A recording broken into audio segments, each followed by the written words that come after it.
Here's a man that everybody is going to enjoy meeting. He's Roy M. Cohn, who was confidential assistant to the United States Attorney General in this area, Irving H. Sapool. And, of course, they've been very busy prosecuting the communists and Communist Party. How you, Roy? How are you, Jack? I'm telling people out there how very busy you have been and on your way sort of to a semi-rest, as it were, after prosecuting the various red echelons in this country. Well, the job isn't quite over yet, and I think the best token of that is I have a suitcase full of Marxist, Leninist, Stalinist literature with me.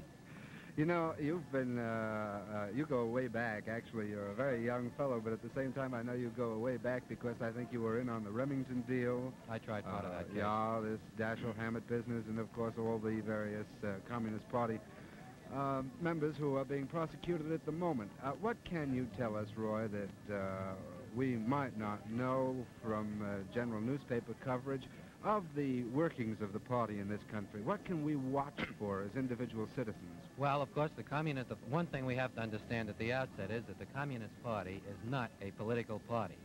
It's a criminal conspiracy.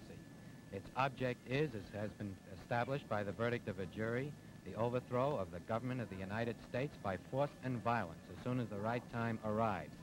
In the meantime, plans are being made. That day comes, and the Communist Party's most important work is that of espionage in behalf of the Soviet Union, which means that it infiltrates our government, defense plans, every important place possible in order to steal information from us and give it to the Soviet Union. That has been established by the verdict of some juries in this district during this year.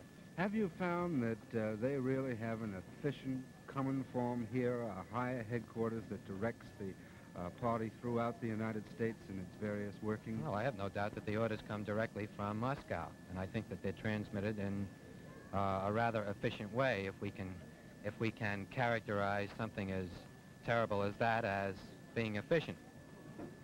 How come, Roy, that to our way of thinking, so many people of the, shall we say, the upper strata of society become involved?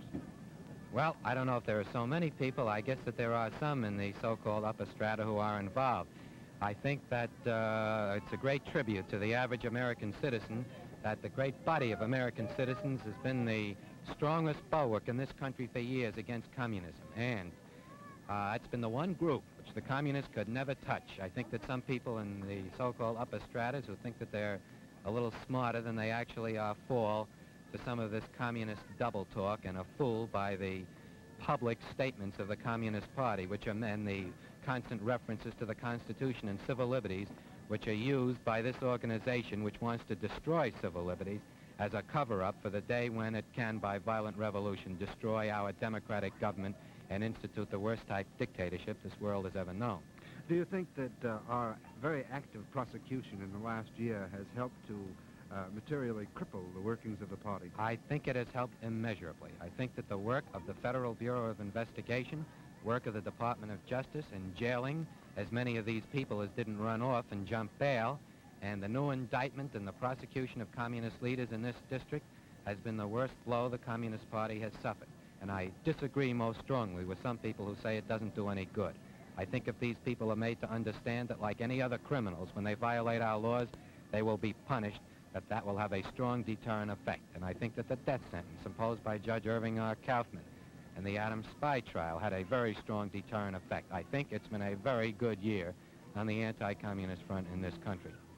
How about the executive or the higher echelon coming in to replace these people? Do they have enough people of that caliber to keep up the workings of the party as we jail them? Well, the second string isn't as good as the first string, I suppose, and the third string isn't as good as the second string, and I think we've made a real dent in the leadership of the Communist Party. Like a football team. I think that's a good example. Roy, thank you very much for Nice chatting with us, and have a good trip now.